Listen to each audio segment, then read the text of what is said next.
마가복음 9장 38절부터 50절까지 말씀 교독하겠습니다. 요한이 예수께 여짜오되 선생님, 우리를 따르지 않는 어떤 자가 주의 이름으로 귀신을 내쫓는 것을 우리가 보고 우리를 따르지 아니하므로 금하였나이다. 예수께서 이르시되 금하지 말라. 내 이름을 의탁하여 능한 일을 행하고 즉시로 나를 비방할 자가 없느니라. 우리를 반대하지 않는 자는 우리를 위하는 자니라. 누구든지 너희가 그리스도에게 속한 자라 하여 물 한 그릇이라도 주면 내가 진실로 너희에게 이르노니 그가 결코 상을 잃지 않으리라. 또 누구든지 나를 믿는 이 작은 자들 중 하나라도 실족하게 하면 차라리 연자맷돌이 그 목에 매어 바다에 던지는 것이 나으리라. 만일 내 손이 너를 범죄하게 하거든 찍어버리라. 장애인으로 영생에 들어가는 것이 두 손을 가지고 지옥 곧 꺼지지 않는 불에 들어가는 것보다 나으니라. 만일 내 발이 너를 범죄하게 하거든 찍어버리라. 다리 저는 자로 영생에 들어가는 것이 두 발을 가지고 지옥에 던져지는 것보다 나으리라. 만일 내 눈이 너를 범죄하게 하거든 빼버리라. 한 눈으로 하나님의 나라에 들어가는 것이 두 눈을 가지고 지옥에 던져지는 것보다 나으리라. 거기에서는 구더기도 죽지 않고 불도 꺼지지 아니하느니라. 사람마다 불로서 소금치듯 암을 받으리라. 그렇죠? 소금은 좋은 것이로되 만일 소금이 그 맛을 잃으면 무엇으로 이를 짜게 하리요. 너희 속에 소금을 두고 서로 화목하라 하시니라. 아멘. 어제 말씀에 보면 제자들이 자기들도 귀신 쫓아냄을 감당하려고 시도했으나 예수님처럼 했으나 그렇게 하지 못했다는 것이죠. 그래서 그 이후에 이런 일이 생겼습니다. 제자들은 예수님의 이름으로 능력을 하려고 했지만, 귀신을 쫓아내려고 했지만 쫓아내지 못했어요. 그런데 어떤 사람들이 예수를 따르지 않는 그 무리, 제자 공동체에 있지 않은 다른 사람들이 예수의 이름으로 능력을 행했다는 거예요. 그러니까 제자들의 입장에서 볼 때는 당연히 자기들도 못했던 일을 남들이 하니까 하지 말게 하소서라는 취지의 이야기를 예수님께 합니다. 38절 보겠습니다. 요한이 예수께 여짜오되 선생님, 우리를 따르지 않는 어떤 자가 주의 이름으로 귀신을 내쫓는 것을 우리가 보고 우리를 따르지 아니하므로 금하였나이다. 이 취지는 아까 이야기했듯이 자기들이 행하지 못한 능력을 다른 어떤 사람이 예수의 이름을 가지고 능력 행함을 하고 있는 걸 보니까 자기들도 못했기 때문에 그 사람들에게는 하지 않았으면 좋겠다. 그리고 우리를 따르지 않은 어떤 자라고 표현한 걸 보면 그 예수님과 옆에 있었던 예수님의 12제자, 그 제자 외에 다른 사람들을 말하죠. 자, 그들에 대해서도 능력을 행하지 않도록 해 주십시오 라고 말하지만 예수님께서 원칙을 정해 주십니다. 39절 시작. 예수께서 이르시되 금하지 말라. 내 이름을 의탁하여 능한 일을 행하고 즉시로 나를 비방할 자가 없느니라. 우리를 반대하지 않는 자는 우리를 위하는 자니라. 그래서 자, 이렇게 누구든지 예수 그리스도의 이름으로 능력을 행하면 그 예수님을 비방하지는 않지 않느냐. 그러니까 그들도 우리에게 속한 자다. 넓은 의미에서 보면 이 얘기는 뭐냐면 당시에 예수님이 제자들에게 능력을 행할 수 있도록 그 능력을 부어 주었어요. 그러면서 가서 귀신을 제어하고 쫓아내라. 자, 이렇게 했는데 그렇게 공식적으로 예수님께서 제자들에게 주신 것과 같은 능력의 배분을 해주시 않은 거에 대해서, 능력을 이렇게 부어주시지 않은 거에 대해서 또 다른 제자들은 그 능력이 없다고 생각했던 거예요. 그럼 우리도 마찬가지 아닐까요? 시간이 한참 지났지만 우리도 예수님의 12제자가 아니기 때문에 그럼 우리도 예수님의 능력을, 예수님의 이름으로 능력 행함을 할 수 없는 사람들인가? 그렇지 않다는 거죠. 누구든지 그 예수 공동체, 예수의 12제자 공동체 밖에 있는 사람들도 12제자가 아니더라도 주의 이름으로 주의 이름을 사용해서 귀신을 쫓아내고 병을 고치는 능력 경험을 누구든지 할 수 있다고 오늘 선언하신 거예요. 그러니까 예수의 이름을 신뢰하고 예수를 따르는 사람들은 예수의 이름을 사용해서 능력 경험을 누구나 할 수 있다라고 말씀해 주신 거죠. 이것은 우리에게도 동일하고 제자들의 잘못된 시각을 수정해 주신 것입니다. 41절 같이요. 시작. 누구든지 너희가 그리스도에게 속한 자라 하여 물 한 그릇이라도 주면 내가 진실로 너희에게 이르노니 그가 결코 상을 잃지 않으리라. 아멘. 그리스도에게 속한 자라는 것을 알고 물 한 그릇이라도 대접하면 그래서 그가 상을 결코 잊지 않을 것이다. 예수 믿는 한 사람 한 사람 연약한 자일지라도 그에게 대접하고 섬기면 하나님께서 그에게 상을 잃지 않도록 베풀어 주시겠다고 약속한 말씀이죠.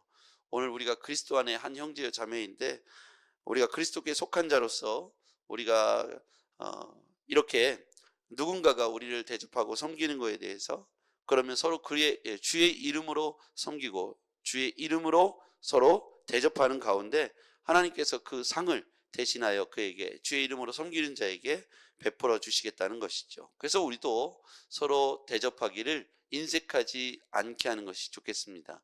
내가 누군가에게 주의 이름으로 형제 자매에게 쓸 것을 채워주고 공급하면 그 상이 예수께서 오늘 그 상을 잃지 않도록 하시겠다고 약속해 주셨잖아요. 그래서 형제 사랑하고 섬기기를 아껴하지 마시고 서로 나누며 섬기며 말 한마디라도 물 한 그릇이라도 작은 것이라도 그를 위하여 섬겨주는 것 주면 결코 잊지 않겠다라고 말씀하고 있습니다. 자, 그 다음에요. 42절 읽어보겠습니다. 같이요. 시작.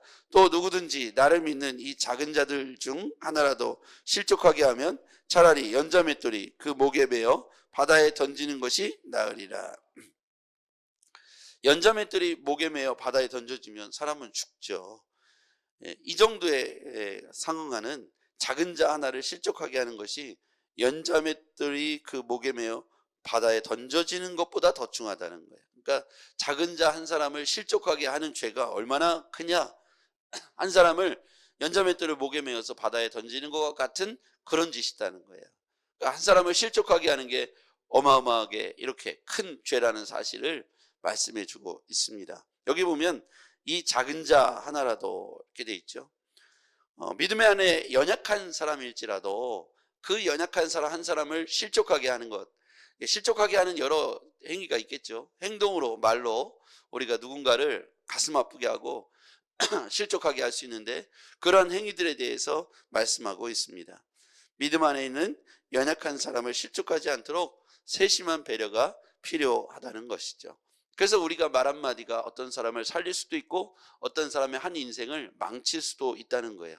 여러분도 지금까지 신앙생활하면서 뒤돌아보면 한 사람이 어떤 사람의 말이 뭐 의미 있게 하지 않은 말이든 의미 있게 한 말이든 여러분을 굉장히 힘있게 참 여러분을 힘나게 하는 말이 평생에 기억나는 몇 마디가 있을 수 있고요.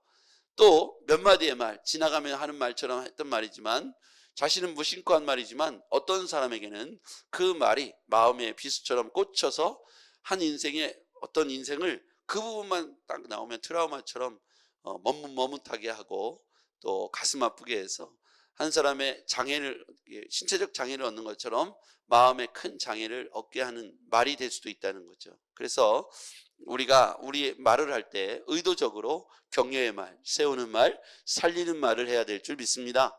여러분 오늘 하루 이것을 적용해서 여러분이 누군가에게 작은 자 하나에게라도 정말 격려하고 세워주고 칭찬하며 살리는 말을 의도적으로 오늘 하루 나누시고 또 나눌 게 있거든 먹을 게 있거든 혹은 줄 게 있거든 그 연약한 사람을 위해서 주고 나누어주고 섬겨주기를 주의 이름으로 부탁드립니다.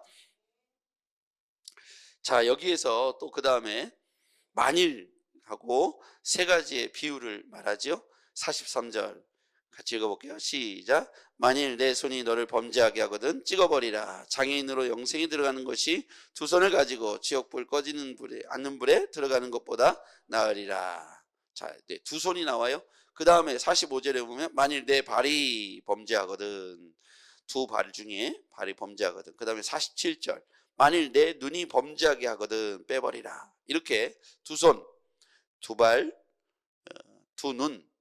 여기서 공통점이 있다면요. 두 개가 있다는 거예요. 두 발, 두 손, 두 눈.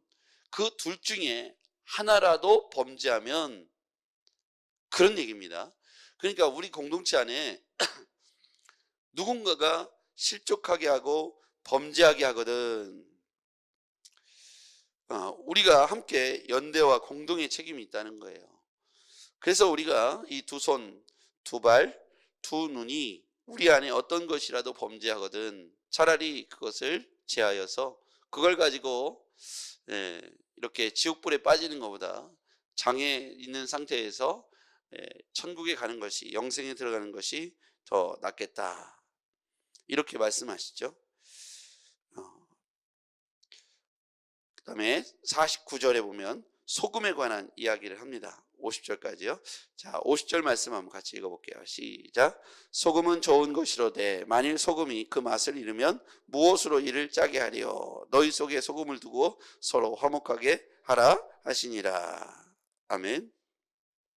만일 소금이 그 맛을 잃으면, 맛 잃은 소금은 어떻게 되겠습니까?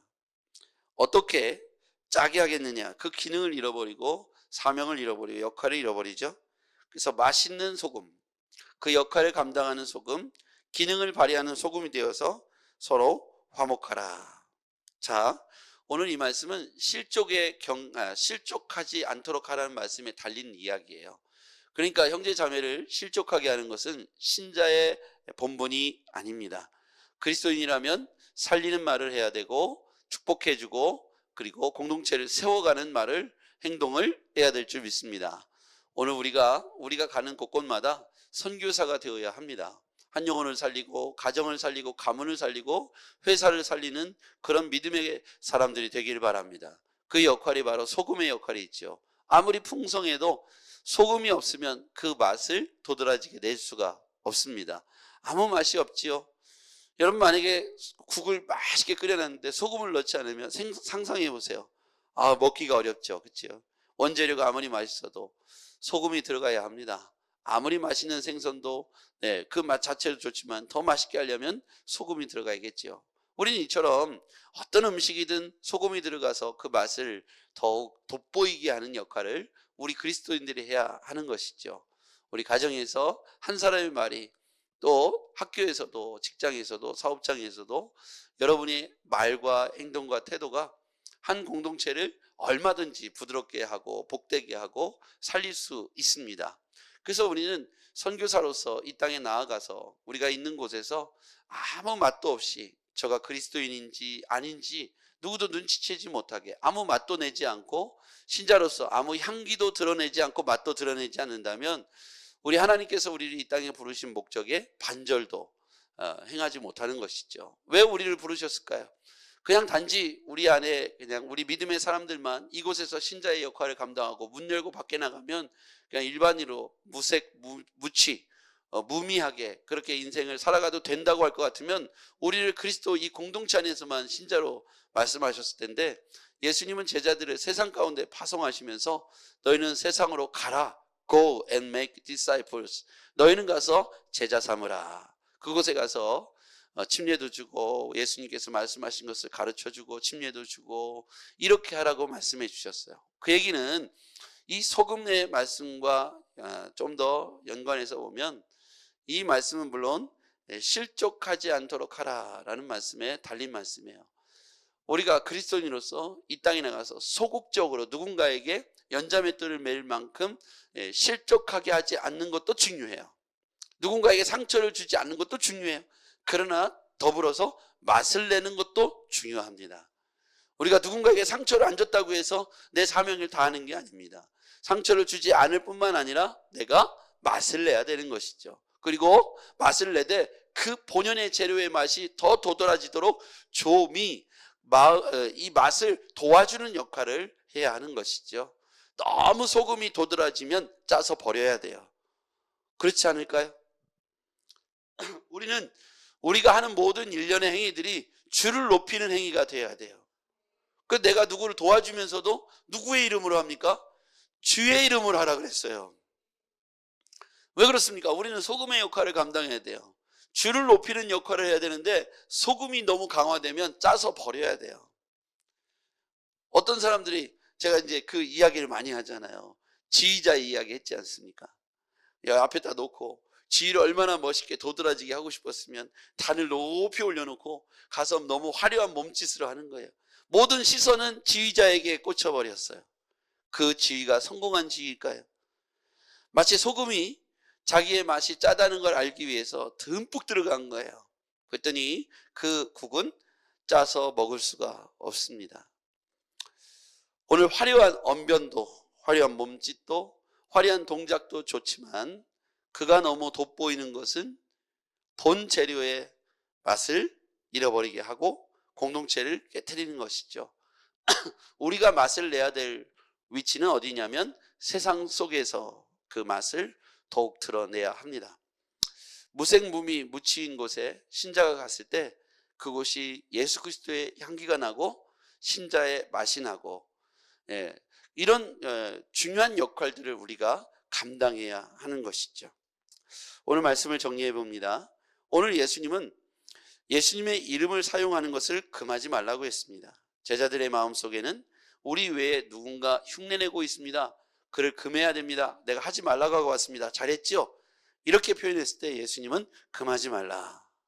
그가 내 이름을 사용했으니 나를 비방하지 않는 것이요 우리를 비방하지 않는 것이니 그도 우리와 같은 사람이로다. 그렇게 되면 이방인들도 지금 우리의 후대의 사람들도 누구나 예수의 이름으로 능력 행하는 것이 허락된 것이죠. 그리고 예수님은 작은 자에게 실족하게 하는 것이 연자맷돌을 메고 목에 던지는 것과 같다. 오히려 그거보다 더 중하다. 그러니까 작은 자를 실족하게 하는 것이 살인죄보다도 더 나쁜 죄다. 이렇게 말씀하고 있습니다. 그러면서 두 손, 두 발, 두 눈이 범죄하지 않도록 항상 살피라고 말씀하고 있습니다.